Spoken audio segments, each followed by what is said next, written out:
বিসমিল্লাহির রহমানির রহিম, আলহামদুলিল্লাহ, ওয়াসসালাতু ওয়াসসালামু আলা রাসূলিল্লাহ। প্রশ্ন করেছেন কোন এক ভাইয়ের পক্ষ থেকে প্রশ্ন, যেটা পেশ করা হয়েছে যে অনেকেই হাতে বালা, টাকা ইত্যাদি ব্রাসলেট ব্যবহার করে, এর হুকুম সম্পর্কে বলবেন। এটা ব্যবহারের উদ্দেশ্য কি? যদি এর উদ্দেশ্য হয় যে এমনি এমনি বেঁধে রেখেছি আমি, তাহলে হয়তো জায়েজ হতে পারে, কিন্তু কেন? আসলে সাধারণত এমনি বাঁধে না। এটা সাধারণত যারা ব্যবহার করে তারা মনে করে এটা দিয়ে কোনো বেদনা ব্যথা থেকে আমি রক্ষা পাবো, অথবা মানুষের বদনজর কুদৃষ্টি থেকে বাঁচবো, অথবা জিনের অনিষ্ট থেকে বাঁচবো, ইত্যাদি ইত্যাদি। তো এটা তখন শিরক হয়ে যাবে। হ্যাঁ, এটা তখন শিরক হয়ে যাবে। হালাকা আর তারপর তাকা, খেত, এসব বাঁধা, এগুলো শিরক। এই মর্মে বেশ কিছু দলিল হাদিসে পাওয়া যায়। সুতরাং এগুলি জায়েজ নয়, এগুলি হারাম। এবং ছোট, কমপক্ষে ছোট শিরক, যদিও আল্লাহ সব কিছুর মালিক মনে করেন, তবুও ছোট শিরক। যেটা মাধ্যম নয় সেটাকে মাধ্যম মনে করা, যেটা উপায় নয় সেটাকে উপায় মনে করা, যেটা কারণ নয় সেটাকে কারণ মনে করা, এটা হচ্ছে ছোট শিরক। ছোট শিরকের ডেফিনেশন, সংজ্ঞা। জি, যেটা সাবাব নয় সেটাকে সাবাব মনে করা। যেমন টিকটিকি টিকটিক করলো, ঠিক না? তো আমাদের দেশের লোকেরা বেদাতের কি বলে দেখেন, আমরা যে বিষয়টা আলোচনা করেছিলাম, ঠিক ঠিক ঠিক, এটা মাধ্যম না। ঠিক জানার মাধ্যম টিকটিকির আওয়াজ নয়, আর আপনি সেটাকে বললেন। সুতরাং এটা কমপক্ষে ছোট শিরক, কমপক্ষে ছোট শিরক। আর যদি মনে করেন টিকটিকি আলেমুল গায়ব, তাহলে আল্লাহর সাথে শরীক করে বড় শিরক করে ফেললেন, আপনি বড় কুফর করে ফেললেন। জি, ছোট শিরক থেকে মুক্ত নাই। জি, অনেকে দাওয়াতি কাজের জন্য ইচ্ছুক, কিন্তু কোনো ছোটোখাটো ভুলের বোঝাবুঝি হলে দূরে চলে যায়। এ ব্যাপারে আমাদের দয়া করে। দাওয়াতি কাজের একটি বৈশিষ্ট্য হচ্ছে সবর করা, ধৈর্য ধরা। ধৈর্য ধারণ করলে আপনি রিয়াকশন দেখাবেন না। আপনার মূল্যায়ন হইল না, আপনি যে আশাটা করছেন সেই আশাটা পূরণ হলো না। ধরেন একটা কমিটি করেছেন, সেই কমিটিতে আপনাকে পদ দেওয়া হলো না, সেই জন্য করবেন না। অথবা আপনি আসলেন, আপনাকে বলতে দেওয়া হলো না, সেই জন্য, বা আপনাকে সেভাবে কদর করা হলো না, একদিন আসলেন আর আপনাকে খেতে দেওয়া হলো না, সেই জন্য। যদি এমনটা হয় তাহলে আপনি দুনিয়ার গরজে করছেন, আল্লাহর জন্য করছেন না। হ্যাঁ, এখলাসে ত্রুটি রয়েছে, সেই জন্য সংকীর্ণতা। আর সবরে, ধৈর্য ধারণে ত্রুটি রয়েছে, সেই জন্য এই সংকীর্ণতা। অবশ্যই ধৈর্য ধারণ করতে হবে। আর জানেন যে 5 জনে এক জায়গায় থাকলে স্বাভাবিক মতের পার্থক্য, দৃষ্টিভঙ্গির পার্থক্য, বুঝার পার্থক্য হইতে পারে। সুতরাং এই ক্ষেত্রে মেনে নিতে হবে, মাফ করতে হবে, ক্ষমার দৃষ্টিতে দেখতে হবে এবং উপেক্ষা করতে হবে। ওলামারা বলেছেন যে উপেক্ষা করা, ইগনোর করা, যেটাকে বলা উপেক্ষা করা অত্যন্ত জরুরি মানুষের সাথে সুসম্পর্ক বহালের জন্য। আপনি যদি ইগনোর না করেন, 1 পা বাড়তে পারবেন আপনার স্ত্রী। আপনার স্ত্রী যদি আপনার ভুল ধরে, 1 কদম আপনি আগে বাড়তে পারবেন না। ছেলে মেয়ের পদে পদে যদি ভুল ধরেন, ছেলে মেয়েকে মানুষই করতে পারবেন না। কিছুটা ছাড় দিতে হবে, তো পুরা ছাড় দিতে হবে না, আবার একবারে টাইট করে দিলে হবে না। উপেক্ষা করা অত্যন্ত জরুরি। এই জন্য যাদের সাথে আমরা চলাফেরা করি, যে কোনো কাজের ক্ষেত্রে, দুনিয়ার ক্ষেত্রে, আপনার কলিগ, দুনিয়ার ক্ষেত্রে, সেই ক্ষেত্রে অনেক ছাড় দিতে হয়। হ্যাঁ, তো আপনার যেমন ভুল হতে পারে, ঠিক তেমনি অন্যেরও ভুল হতে পারে। উদারতা অত্যন্ত জরুরি। দিনী ভাইদের উদারতা দুনিয়ার কাজ যারা করছে তাদের চাইতে বেশি হতে হবে। আর সবার করতে হবে। এই বিষয়গুলি যদি মনে থাকে আর ইখলাস থাকে, তাহলে এই কলহ বিবাদ হবে না, মনোমালিন্য হবে না। আর আমার মূল্যায়ন হলো না, সেজন্য আমি দাওয়াতি কাজ করব না বা সহযোগিতা করব না, এইরকমটা হবে না। এটা ইখলাস পরিপন্থী। আল্লাহ ইখলাস দান করুন। জি, আগে আকীদার দাওয়াত দিব নাকি জিহাদের দিকে আহ্বান করব? আউযুবিল্লাহ। আগে জিহাদ বুঝেন, জিহাদ কতগুলি স্তর আছে, এগুলি তো বলতে পারবেন না, তাহলে আপনি জিহাদ কি করে করবেন? আগে জিহাদ হচ্ছে শয়তানের বিরুদ্ধে জিহাদ। আগে জিহাদ হচ্ছে আপনার কুপ্রবৃত্তির বিরুদ্ধে জিহাদ। হ্যাঁ হ্যাঁ, আগে জিহাদ হচ্ছে আপনার দুনিয়ার স্বার্থের বিরুদ্ধে জিহাদ। হ্যাঁ, নফসের জিহাদ, জিহাদুন নফস। তো এই সমস্ত জিহাদগুলি দেখেন, আপনার সামনে, আমার সামনে, আমরা কিন্তু সবাই ঘুমাই না, ঘুমাই না? ফজর আগে সবার ঘুম আসে। ঘুম থেকে ফজরে উঠে আসতে পারেন না কেন? কারণ আপনি নফসের বিরুদ্ধে জিহাদ করতে পারেন না। শয়তানের বিরুদ্ধে জিহাদ করতে গিয়ে শয়তান আপনাকে ঘায়ল করে দিয়েছে, শয়তানের কাছে পরাজিত আপনি। জি, কুপ্রবৃত্তির কাছে পরাজিত আপনি। দুনিয়াকে প্রেফার করেছেন, 1 নম্বরে রেখেছেন, ঘুমকে 1 নম্বরে, সালাতকে, জান্নাতকে 2 নম্বরে। জি, ওয়া আসারাল হায়াতাদ দুনিয়া ফাইনাল জাহিমা হিয়াল মাওয়া। যে ব্যক্তি দুনিয়াকে প্রেফার করলো, ঘুমকে প্রেফার করলো, সেই ব্যক্তি কিসে জিহাদ করেছে? যেই ব্যক্তি ঘুমের কোরবানি দিতে পারে না, সেই ব্যক্তি জানের কোরবানি দিতে পারবে? এসব ফালতু কথা বললাম। তারপরে যেই জেহাদ করছেন এক শ্রেণীর যুবকরা, সেটা তো সরকারের কাজ, সেটা নেতৃত্ব ছাড়া হয় না। সহিহ বুখারীর হাদিস, এইসব জঙ্গিদের মগজে থাকে না নাকি? ইন্নামাল ইমামের জন্য, ইমাম শাসক হচ্ছে, শাসকের কাজ এটি। শাসক ডাক দিয়েছেন ইবনে তাইমিয়া রাহিমাহুল্লাহ, তখন ছুটেছেন তিনি। শাসকের আগে বেড়ে আবু বকর সিদ্দিকের আমলে ওমর একা একা কথা এগুলো করে বেড়েছেন নাকি? আরে ওমরও করেননি, ওসমানও করেনি, আলীও করেনি। ওমরের যুগে ওসমান আলী এগুলো করেন নাই না, ওমরের হুকুম হবে তখন করবে। শাসক ছাড়া হয় না। এসব অজ্ঞতা, আসলে দিন সম্পর্কে কিছুই জান না। দুহরব শিখে নিচ্ছে, নামটা শুধু শিখে নিচ্ছে, জিহাদে ব্যাস ফাসাদ করা শুরু করেছে। আল্লাহ হেদায়েত দান করুন। আপনি যে রাসূলুল্লাহ সাল্লাল্লাহু আলাইহি সাল্লাম 13 বছর মক্কায় থেকেছেন, তারপরে মদিনায় এসে দ্বিতীয় বছরে বদর, 13 আর 2 15, এতদিন পর্যন্ত অস্ত্র ধরা নিষেধ ছিল।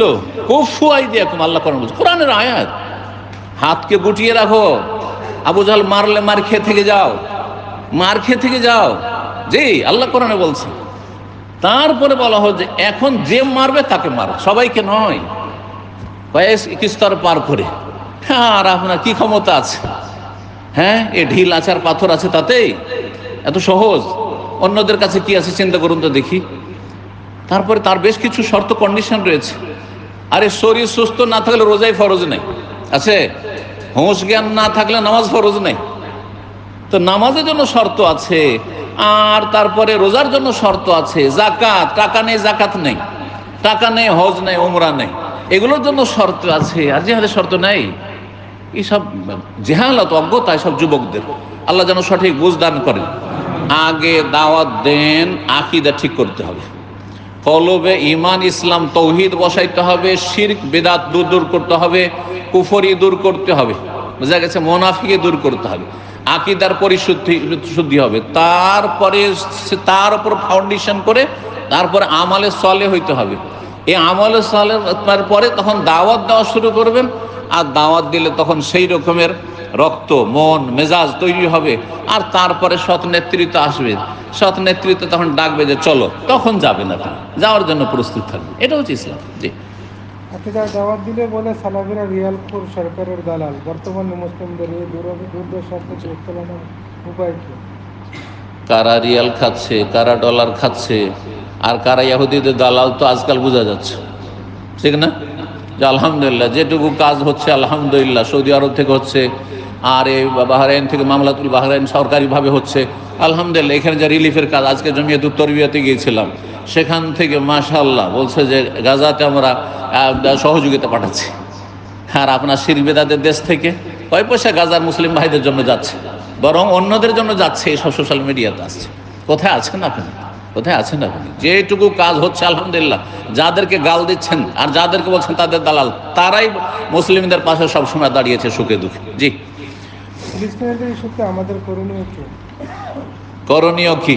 করণীয় হচ্ছে যেই করণীয় আপনি করতে পারবেন সেটা করণীয়, আর যেটা করতে পারবেন না সেটা শুধু ওই কিবোর্ডে বসে বসে শুধু ঝাড়লে হবে না। হ্যাঁ, এখান থেকে শুধু আপনি পাওয়ার আপনি দেখাচ্ছেন, এটা কাজ হবে না। যেটা করতে পারবেন সেটা করবেন। কি করতে পারবেন আপনি দোয়া করতে পারবেন। কয়জন লোক দোয়া করছেন?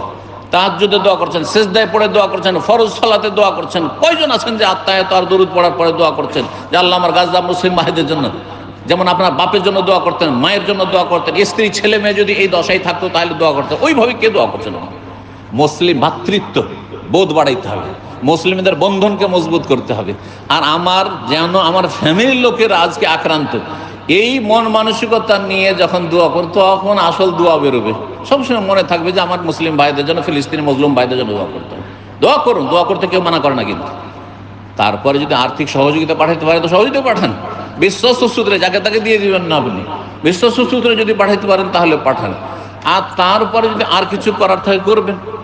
কিন্তু আপনি ওই পশ্চিমা তরিকে আপনি আন্দোলন শুরু করবেন, মিছিল শুরু করবেন, আর তারপরে মুসলিম সরকারকে আরও আপনি ঝামেলায় ফেলে দেবেন। আপনি এটা করবেন? আপনি বাহিনী মিছিল করা শুরু করে দেবেন? হ্যাঁ, এই মিছিল করে কি করবেন আপনি? এতে কোন লাভ আছে? আর এটা শিখেছো তো এই কাফের ইহুদি নাসারারা শিখিয়েছে। জি, অমুসলিম ভাইদের সাথে ডিউটি, তাদের সালামের প্রত্যুত্তরে কি বলবো? অমুসলিম ভাইদের সাথে ডিউটি কেন বললেন? তো মুসলিম ভাই হয় না, এইটাই তো জানেন না, মুশকিল তো এটাই। আগে এটা জানতে হবে, অমুসলিম ভাই হয় না, মুমিন শুধু ভাই, ইন্নামাল মুমিনুনা ইখওয়া, এইটা জানা বেশি জরুরি আপনার। জি, অমুসলিমদের সাথে ডিউটি করুন, অমুসলিম ভাইদের সাথে না, অমুসলিমদের সাথে ডিউটি করছেন। নবী সাল্লাল্লাহু কিনা বেচাও করেছে, বন্ধ করে রেখেছেন ইহুদির বাড়ি, দুশমনের বাড়িতে, অসুবিধা নেই, লেনদেন দুনিয়ার সব করা যাবে। ধর্মের ক্ষেত্রে কোনো রকমের ছাড় দেওয়া যাবে না। ইসলামে যতটা অনুমতি দেওয়া হয়েছে ততটা করবেন, তার বেশি করবেন। ইসলামে কাফেরকে সালাম দেওয়া নিষেধ, সুতরাং সালাম দেওয়া জায়েজ না, কিন্তু গুড মর্নিং বলতে পারে, সাবাল খের, সাবাহ নূর, হ্যাঁ হ্যাঁ, গুড ইভিনিং বলেন, হ্যাঁ গুড নুন, আফটারনুন, এগুলো বলেন, হ্যাঁ শুভ সকাল, শুভ সন্ধ্যা বলেন, কিন্তু আসসালামু আলাইকুম এটা মুসলিমদের জন্য। কথা বোঝা গেছে? যদি কাফের সালাম দিয়ে দেয় তাহলে ওয়ালাইকুম শুধু বলবেন না ওয়ালাইকুম আসসালাম বলবেন। ওলামাদের দুটি মত রয়েছে, একদল বলছেন ওয়ালাইকুম, কিন্তু ওয়ালাইকুম নবী সাল্লাল্লাহু আলাইহি ওয়াসাল্লাম শিখেছেন কোনখানে? যখন ইহুদিরা নবীর জন্য বদদুয়া করত, আসসালামু আলাইকুম, সাম মানে মত, নবী তোমার মরণ হোক, তখন নবী সাল্লাল্লাহু আলাইহি ওয়াসাল্লাম শিখেছেন ওয়ালাইকুম তোমারও হোক।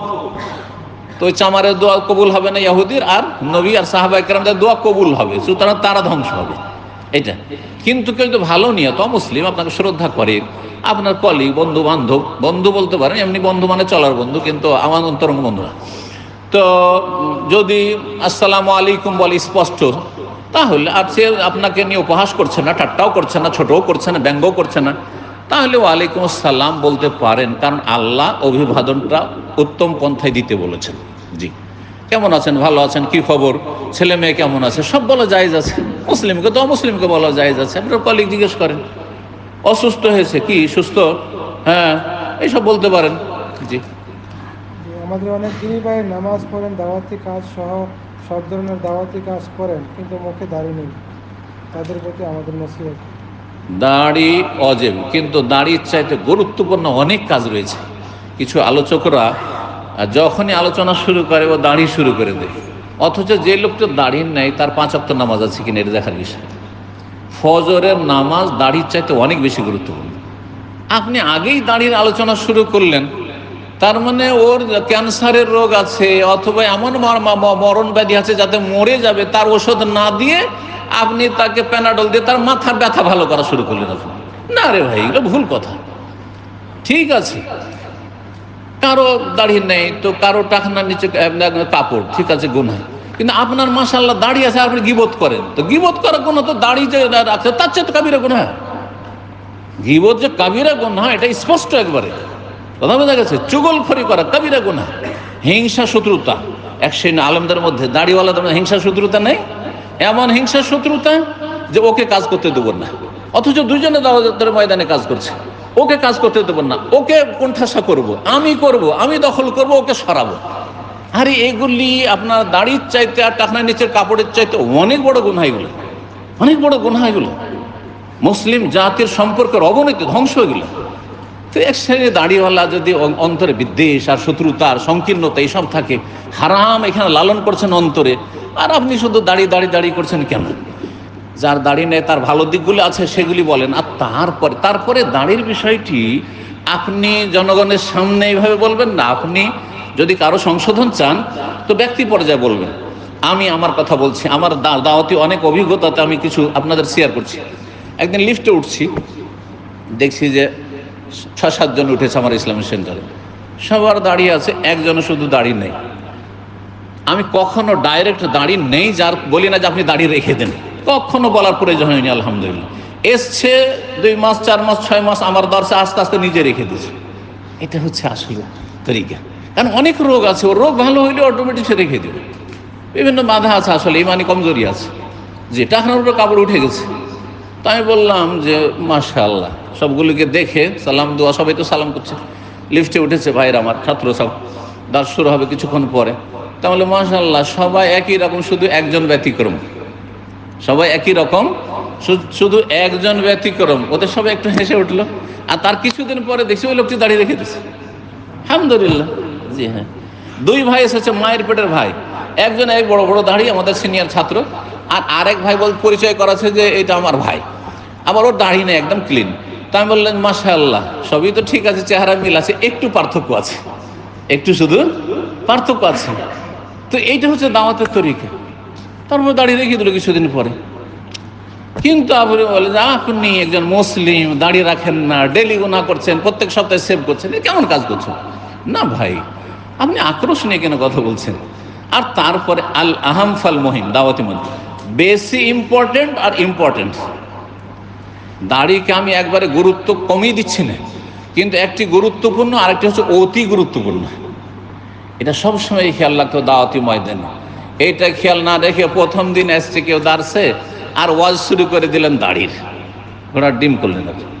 নামাজের ওয়াজ করা উচিত ছিল, তার আগে আপনার উচিত ছিল আপনার তৌহিদ শিরকের ওয়াজ করা উচিত ছিল। তৌহিদ শিরকি বুঝে না, মাজার পূজা যা শিরক কুফরি বুঝে না, কথা বোঝা গেছে?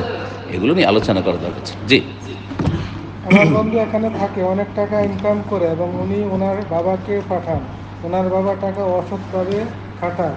উনি এই ব্যাপারটা জানতে পারছেন, এখন কি উনি ওনার বাবাকে টাকা পাঠাবেন? বাবাকে টাকা পাঠাচ্ছেন আর বাবা হারাম পথে সেই টাকা পয়সা খাটাচ্ছেন না, এই ভাইয়ের তার বাবার কাছে এভাবে টাকা পাঠানো হারাম, জায়েজ নয়, গুনার কাজে সহযোগিতা করছেন। এই ক্ষেত্রে তার করণীয় হচ্ছে তিনি শুধু এতটা টাকা পাঠাবেন যাতে তার সংসার চলে। বাবার যদি অভাব থাকে, গতকালকে উত্তর দিয়েছি, ভরণ পোষণের টাকা পাঠাবেন, বাকি টাকা এই পাপী বাবার কাছে, যেই ব্যক্তি সুদের লাগাচ্ছে আর হারাম ব্যবসায় লাগাচ্ছে, তার কাছে মোটেই পাঠাবে না। সেটার মালিক সে, সুতরাং সে নিজের মালিকানা রাখবে, তাতে বাপ অসন্তুষ্ট হোক না, আল্লাহ অসন্তুষ্ট হবে না এরকম বাপ অসন্তুষ্ট হইলে। জি, আজকে ডিউটি আছে, আজকে ডিউটি আছে লোকজন, এগুলো মশলা আপনাদের কাছে জেনে নেবে। বেতরের সালাত কত রাকাত কিভাবে পড়বো আলোচনা শুনে নেবেন। জি, বাছাই করেন আপনি, এলো পাহাড়ে বলেই যাচ্ছেন, তো রাত হয়ে যাচ্ছে না, 9টা হয়ে গেছে। জি, শেষ করেন। শেখ, ইসলামের ফরজ কয়টি?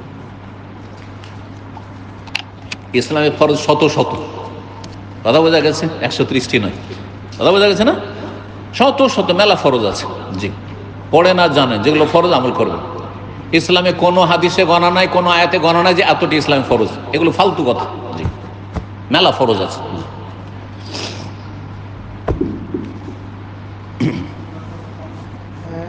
আমি একটি অ্যালকোহল কোম্পানির কাজ করি বর্তমানে আগে ড্রাইভার ছিলাম একটি কোম্পানিতে। করোনার কারণে কাজটি চলে যায়, ভালো কোনো কাজ পাচ্ছি না। এখন কি আমি ওই কাজটা করতে পারবো? না, অ্যালকোহল কোম্পানিতে কাজ করতে পারবেন না, জায়েজ না। তবে আপনি আপনার পরিস্থিতি দেখবেন, আপনার উপর যদি ঋণের বোঝা থাকে, তাহলে ঋণের বোঝা একটা বড় বোঝা, এই অবস্থায় মারা গেলে আল্লাহ মাফ করবেন না, শহীদকেও মাফ করবেন না।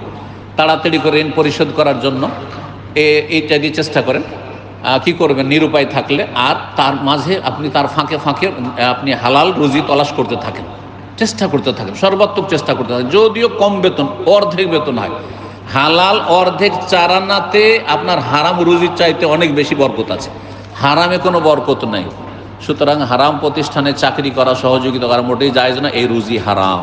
যদি সচ্ছল থাকেন, ঋণের বোঝা নেই, আর আমি কিছু করতেও পারলাম না বাহারাইন এসে, তারপর দেশে ফিরে যেতে হলেও হারাম প্রতিষ্ঠানে চাকরি করা যায় না। জি, আমার বাবা গত 3 সপ্তাহ আগে মারা গেছেন। এর মধ্যে 3 দিন ও 9 দিনের কিছু গরিব মিসকিনদেরকে খাওয়ানো হয়েছে।